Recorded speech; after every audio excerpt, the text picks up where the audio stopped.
And we're live. You are listening to the Rip Roaring Reds podcast. I am your host, Jace.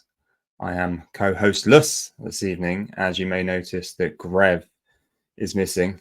He is sunning himself on a well-deserved holiday, and he'll be back next week for the Brighton game.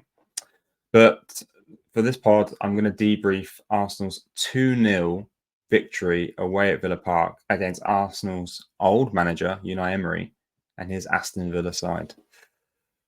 Without further ado, we'll go straight into it as we always do with a rip-roaring review. I had so many places I could have started with this evening, but I just want to put it out there straight away and just take my hat off to Leo Trossard. He came off the bench and there are countless times that this man has come off the bench and given world-class performances, especially last season. He was so pivotal, and to the point that he earned his place in the starting lineup towards the end of last season because he was so consistent with his goals and assists. I think there's a conversation to be had around the starting lineup position on that left wing slot at the moment. It feels like we're trying to play Martinelli into form and get that form back. But tonight, Leo came on for Martinelli and he did his job and he did it spectacularly. The first goal, which he slotted in the bottom corner past Emi Martinez, was a proper kind of come in, straight off the bench, kind of hit and run kind of job, smash and grab. And the celebration was, the goal was ruthless and the celebration was stone cold. Just the coldness in his celebration, I just absolutely loved it. His ability to get into areas and pockets of space within the box, to not be marked or to pull himself away from his marker, and his consistency in his shooting.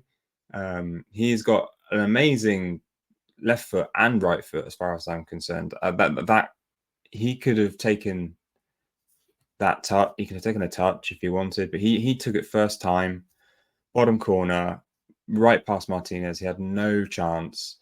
And it was just an amazing finish, and he's just being so consistent. If we can see this level of consistency again this season, I'd like to think that it's going to make those squeaky bum moments when we're getting towards the end of the game, knowing he's coming off the bench, a lot more comfortable, because we can rest assured that we know that when he comes on, we're in it. It's not like we're bringing off a one winger for a subpar winger. He is at the level, and his best performances have been off of the bench for Arsenal. I think also you just got to look at the impact that he made in his overall game when he came on. There are several times he's got that ball across the box, specifically the build up to the second goal where he put the cross in. It came over to the other side, Saka cut back that the shot for Partey. And then, the way in which the ball was played over for a third opportunity at the end of the game, he managed to take that down and play it beautifully to Rice, who then put it across the box and set up Martin Odegaard. And I do not know how Martin missed that shot. I mean, to not get it on target was a crime, let alone score it. But he blasted that so far over the bar. I think many fans were in disbelief. I was definitely sat on my sofa, just could not believe what we saw there. But yeah, just a Leo amazing performance. I can't wait to see more goals of that manner this season, more smash and grab goals, more coldness in his celebration, his finishing. For me, man of the match, which it was a brilliant performance by him. Even though the amount of time he was on the field was slim, it was just a great performance. So let's move a little bit more into the detail of the game. And for this, I want to say test complete. There was a lot riding on this game. The previous history of last season, 2 defeats to Villa, home and away. I mean, the away game at Villa Park, we were in it. We should have won that. That was a smash and grab job from Villa, as far as I'm concerned. Actually, you could even argue that the game at the Emirates, I remember being there with Grev, and we felt we should have been easily winning at half time, and then to get sucker punched in the second half. they took it out of our hands, and ultimately that's when I look back at all of the points last season, that's what cost us the title, and it still eats at me, eats away. Additionally, with that, you've got the added character that's brought into this game and this atmosphere because of one, Emi Martinez being, well, Emi Martinez. We know him very well. We know his antics very well. And then Unai Emery. He has Arsenal's number. It's like he has a point to prove against us consistently, whether it be in the Europa League, whether it be in the Premier League. We just haven't really been able to beat him since he left the position of manager at Arsenal. But tonight, I think Arsenal did come for a really hard test and a really hard match, to be fair.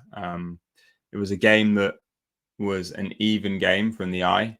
But ultimately, we did exactly what we needed to do in the second half, which was be clinical and get it over the line, which we have been, to our credit, able to do in many games in the last season. We've got games over the line, but Aston Villa has just been this bogey team, this kind of hucks that we need to get rid of. And tonight we did it with, I wouldn't say flying colours, but definitely the show of champions. I'll say that.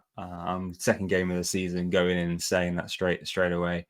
I've talked about Leo's goal, but the second goal as well. Lovely work from Saka, cutting the ball back to Partey.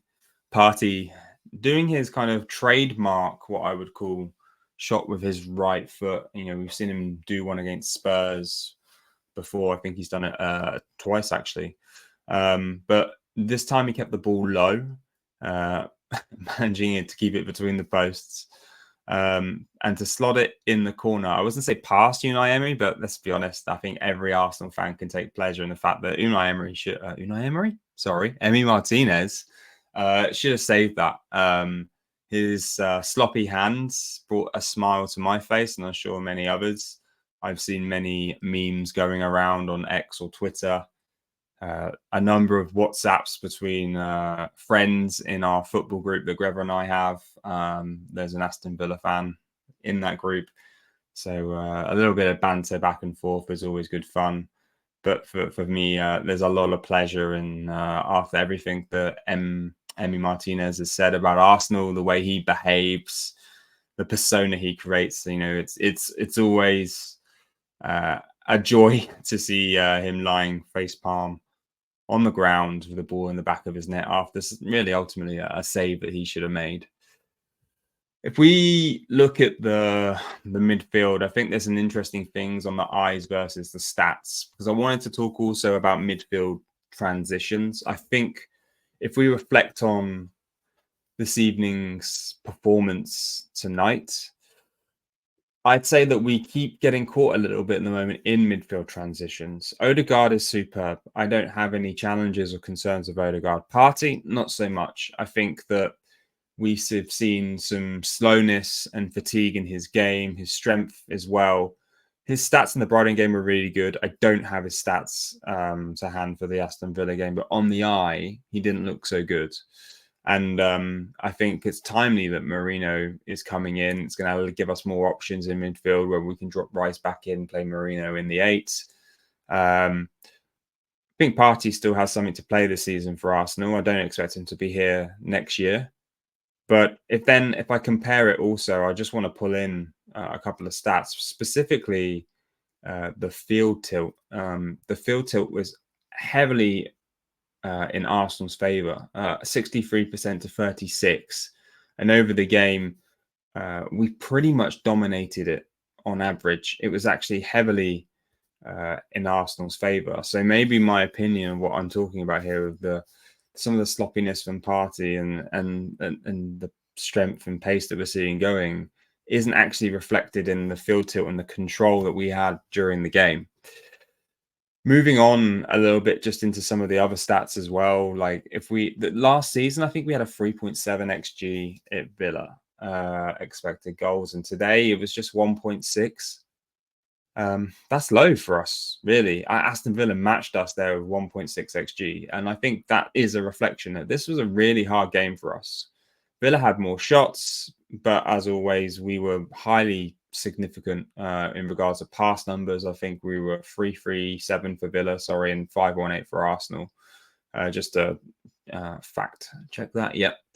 And a thank you just to Scott Willis. I saw this off your Twitter feed, but some really good stats that kind of talk about how difficult this game was for us to come through. We did dominate possession with 60%, and the passing and field tilt kind of reflects that. But Villa was a tough game for us. The crowd is an intimidating atmosphere. They're going into probably what is going to be their most important season in about 30 years, I think, for Villa. I think last year was their best season in 30 years. So this year, getting Champions League football back in, the amount of money that they spent going away to a team that's finished in the Champions League spots last season in our second game of the season, our first away game, just reflects the importance and gravitas of this fixture. So the fact that we came out with a 2-0 win, a controlled win towards the end, I will say. So it was hard in the first half. It was definitely hard in the second half. But as soon as we got that second goal, we did shut it down and put it to bed. I think it's a really good performance, and it's just a complete sign of our growth, our trajectory, our maturity. The fact that this is another checkbox ticked in that list of achievements, in that list of challenges that we've got to get ourselves to a title. Another clean sheet. That's 2 clean sheets already for David Raya. So hopefully that's a second Golden Glove on the trot incoming this year if he can maintain that performance. And he deserved it as well. I'll go on to talk a little bit about his performance, but that was a great performance from David Raya. I'm just going to move on now to talking about defensive ups and downs. So the reason I wanted to call this out was because it literally was ups and downs. We have seen some really strong performances in the last 2 years from our defense. Arteta has invested so heavily in that defense, shored that defense up. And I include David Raya in that, upgrading Raya to Ramsey now. Raya to Ramsey, upgrading Ramsdale to Raya now looks like a brilliant decision. The clean sheets, the marginal games that we've made just been upgrading the keeper position, and then the defensive back four, which has had a complete overhaul, right? And now you see these tall, strong defenders, which very rarely make mistakes. And so we've become used to this kind of level of performance and clean sheets from Arsenal. But I think in a trend continuing from the game against Wolves, we are at the start of the season seeing some ups and downs. It's not all plain sailing for our defense.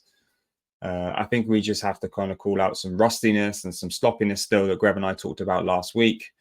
The fact that we are giving the ball away. There was a couple of times in which Gabriel gave the ball away, and those they felt silly errors, I think, as well. Like Timber as well got caught in the corner short. Overall, good, like 60 minutes under his belt. 60, 70 minutes that he got tonight before Calafiori came on. So we are improving, but we're still making mistakes. And I think we have to look at that and recognize that, did our players get enough rest? They've all played international tournaments, bar Timber. So, I mean, I know that's the same for everyone, but I think for Arsenal, I'm seeing a little bit of rustiness. This isn't the first game. This is the second game now, and we're still giving balls away. We have to talk about Bailey on Gabriel winning the ball on the edge of the D and creating basically what should have been a goal for Aston Villa. Gabriel got caught short there with the ball at his feet.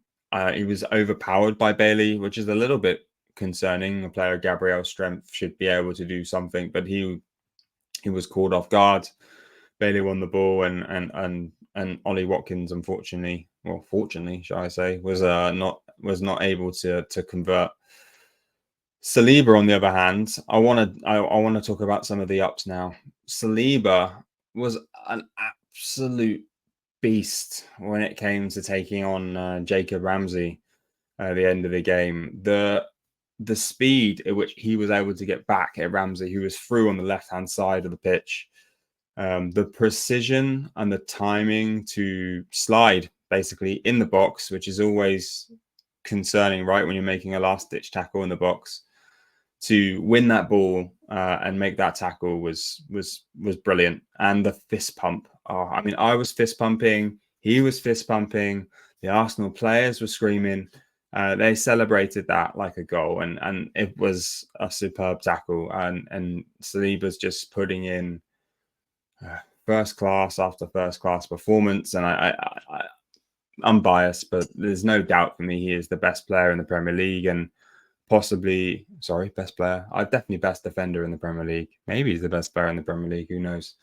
But he's got to be now considered one of the best defenders in the world. And I think his performances for France in the Euros actually put him on the world stage. I think Deschamps, I never understood his decision to not play Saliba, to not have faith in him.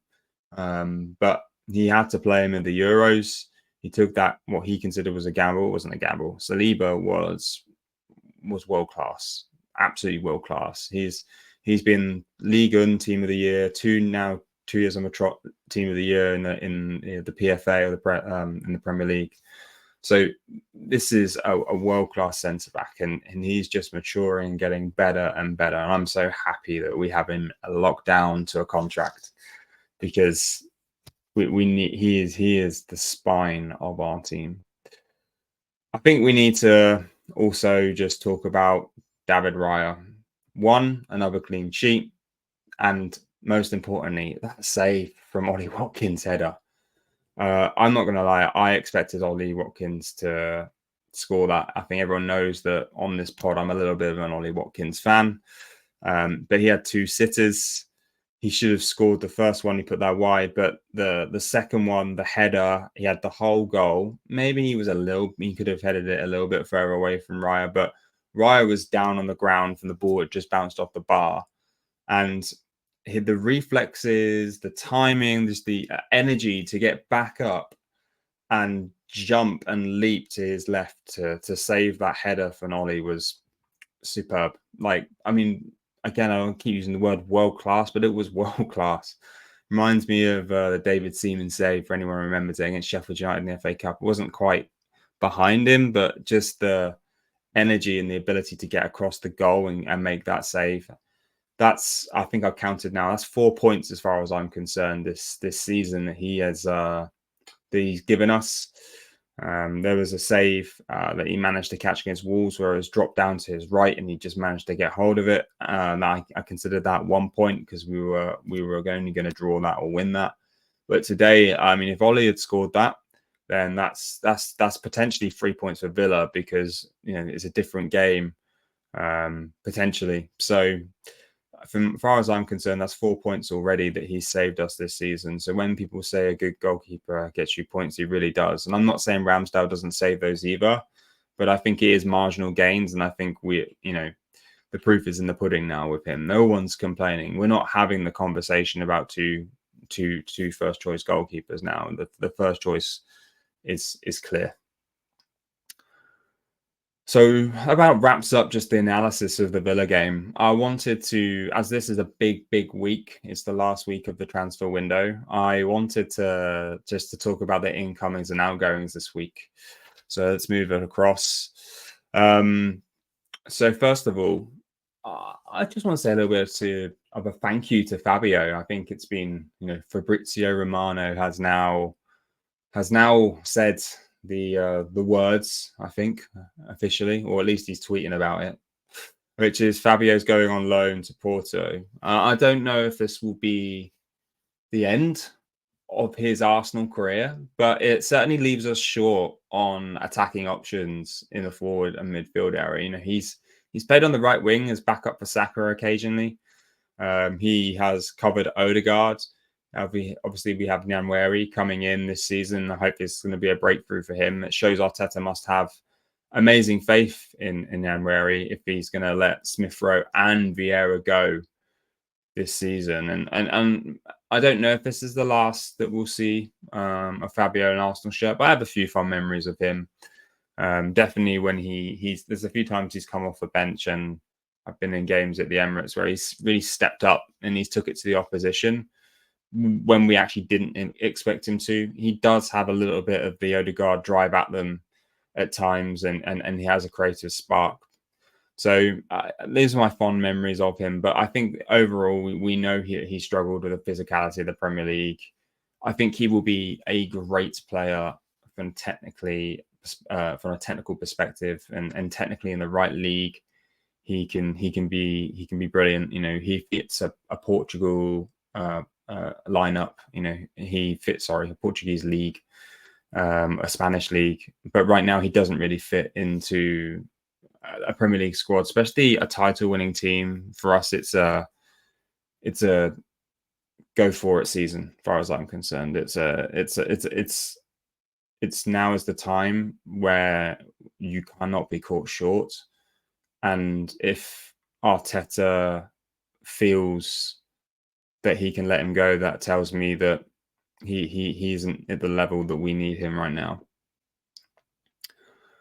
So then we kind of come on to talk about wingers a little. And this is where also I want to touch on Martinelli.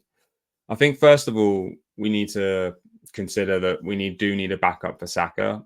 And then at the same time, we have two wingers on the left in Trossard and Martinelli.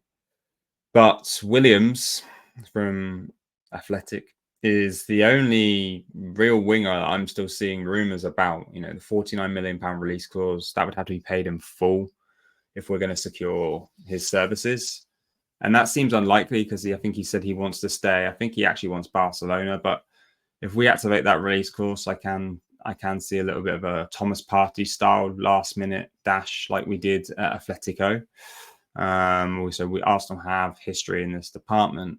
But then the question is around how do we place those wingers? I've seen Williams predominantly come off the left. Well, at the moment we've got a bit of a fight between Martinelli and Trossard. So does he fit in there? Does Martinelli go to the right and then become the Saka backup? We've seen him do that occasionally. It's a very different kind of player on that wing to Saka. That would very much change our style of play, especially that overlap with Ben White. Either way, we need another winger. I think if we're talking about who starts next week, I know what I want to see Trossard start. I think him starting at the end of last season proved that he can be consistent from the starting lineup as well as coming off the bench. And so when we need to take the points, we should be starting our best lineup. I also feel though that Arteta's trying to play Martinelli into form.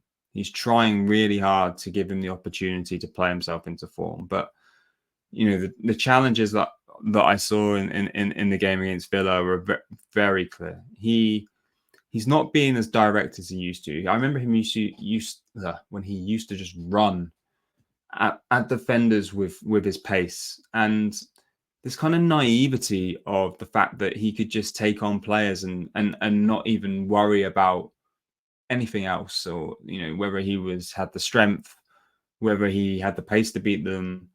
He was just he was free. I think now that we are in a more mature position with our squad in regards to the technical ability, where we're at within fighting for championships, he's more reserved. He's holding back something. He's not the Martinelli that I remember from 2 years ago. I remember when Gabriel Jesus first came to the side, and him and Martinelli at the same time were on fire. And this is just a different Martinelli that we're seeing now. And I miss the old Martinelli. Now, maybe this is Mikel's instructions, in which case, who am I to question it? I'm not an expert, but we're definitely seeing a different kind of performance from him. And I definitely feel at the moment there's something missing on that left-hand side when he's playing. Now, he's still getting to the byline. He's still able to do some of those balls where he cuts them back across. But he's more cutting in a little bit more when he has. Like today, he should have just kept. There was one ball in the first half where he was able to sprint away and then challenge the last defender. But rather than take on the last defender and go for a shot at the near post, he decided to cut in and switch the ball all the way across the other side to Saka. But it was behind Saka, and it just ruined the momentum of the counter attack. it wasted an opportunity. And it's things like that. Again, with the game against Wolves, we called out consistently, sometimes a bad first touch, just the ability of not taking the right decisions at the right time.